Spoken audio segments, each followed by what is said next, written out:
talk about is being a new person, newbie to when you're buying equipment.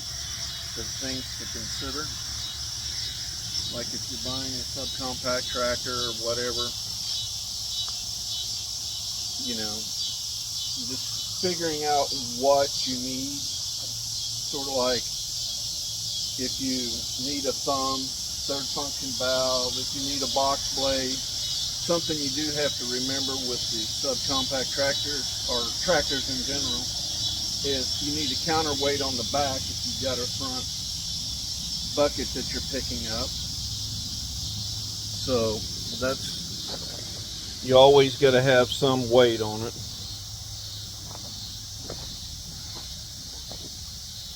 So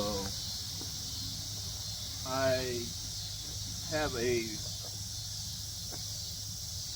backhoe with this subcompact, but since I have this mini excavator HT10, I don't need it as much. But going back to this here, if you're going to be buying a lot or doing a lot of picking up in the front, a front grappler is handy, and the third function kit on one. So if you're renting it, not renting it, but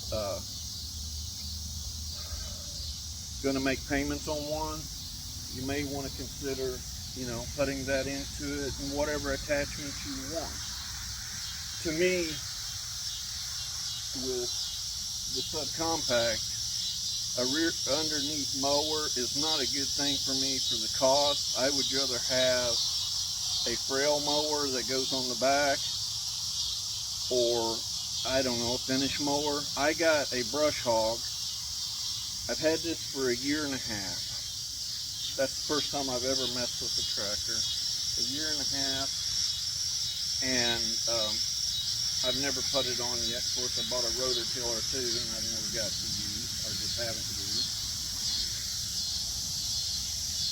So you really need to think about what attachments you're wanting to use for it, and what you're wanting to use it for. The reason I got the small one, I could have had a little bit bigger tractor when I bought this one, but my trailer is only a 5x12.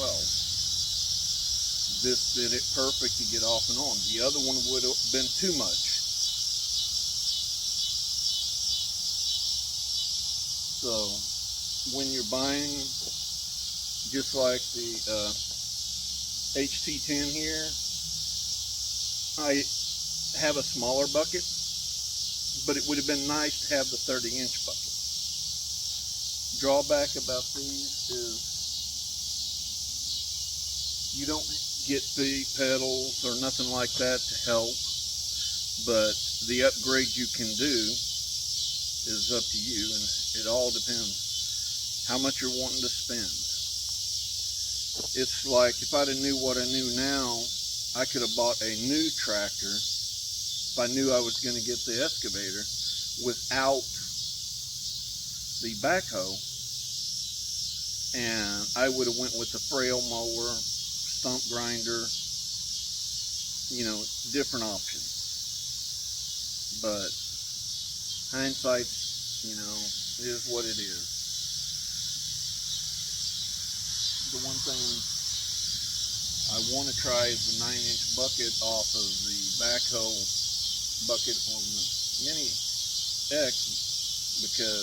excavator, because it's only 9 inches wide. It's deeper, and it worked pretty good on this, and the HT seems to have more power. So if you have questions, please leave a comment. I'll answer it as soon as I can. And